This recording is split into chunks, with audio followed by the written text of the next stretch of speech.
EPFO नियमों में होगा बड़ा बदलाव, सरकार 2.5 गुना कर सकती है मिनिमम पेंशन। नमस्कार, न्यूज 18 का डिजिटल प्लेटफॉर्म देख रहे हैं आप और मैं हूं आपके साथ रितु सिंह। कर्मचारी भविष्य निधि संगठन यानी ईपीएफओ की सर्वोच्च निर्णय लेने वाली संस्था केंद्रीय न्यासी बोर्ड की बैठक 10 और 11 अक्टूबर को बेंगलुरु में है।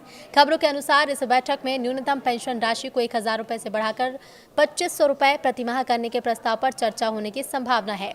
ईपीएफओ के तहत कर्मचारी पेंशन योजना के तहत न्यूनतम पेंशन वर्तमान में 1,000 रुपए है।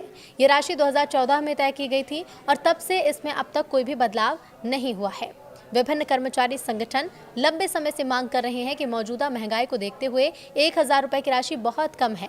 ट्रेड यूनियन और पेंशनर्स के कई संघ लंबे समय से कर्मचारी पेंशन योजना के तहत पेंशन राशि को बढ़ाकर 7,500 रुपए करने की मांग कर रहे हैं। हालांकि रिपोर्ट से पता चलता है कि सीबीटी पेंशन में 7.5 गुना वृद्धि नहीं करेगा, बल्कि इसे बढ़ाकर 2,500 रुपए करने पर विचार कर सकता है। पेंशन योग्य वेतन सेवा के अंतिम 60 महीनों का औसत मूल वेतन प्लस महंगाई भत्ता है, जिसकी अधिकतम सीमा 15,000 रुपए होती है। पेंशन योग्य सेवा के कुल सालों को दिखाता है। यदि ये 6 महीने उससे ज़्यादा है तो इसे पूर्णांकित किया जाता है और पेंशन के लिए पात्र होने के लिए आपको कम से कम 10 साल की सेवा की ज़रूरत होती है। पेंशन योग्य वेतन की अधिकतम सीमा 15,000 रुपए प्रति माह है।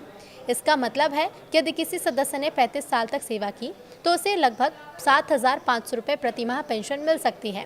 ईपीएस के तहत पेंशन प्राप्त करने के लिए न्यूनतम 10 साल की निरंतर सेवा जरूरी है। सदस्य 58 साल की आयु प्राप्त करने पर नियमित पेंशन के हकदार होते हैं। यदि कोई सदस्य इस तारीख से पहले नौकरी छोड़ देता है तो उसे निकासी लाभ या कम पेंशन मिलती है। लेकिन इस बैठक से सदस्य क्या उम्मीद कर सकते हैं? तो देखिए, इस बैठक का एक अन्य मुख्य एजेंडा ईपीएफओ 3.0 परियोजना है। इस परियोजना के तहत संगठन को पूरी तरह से डिजिटल और कागज रहित बनाने की योजना है, जिसमें एटीएम से सीधे पीएफ विड्रॉल, यूपीआई के माध्यम से तत्काल PF withdrawal, real time claim settlement और correction facility, online death claim का आसान सेटलमेंट और ऑटोमेटिक डेटा इंटीग्रेशन जैसी सुविधाएं शामिल हो सकती हैं।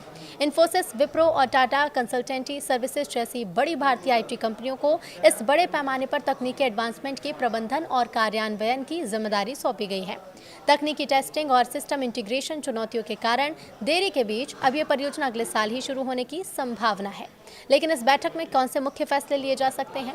तो न्यूनतम पेंशन बढ़ाने पर चर्चा और निर्णय लेने के अलावा बोर्ड डिजिटल सुधार, निवेश नीति और पेंशन योजना के फंड ढांचे पर भी चर्चा कर सकता है।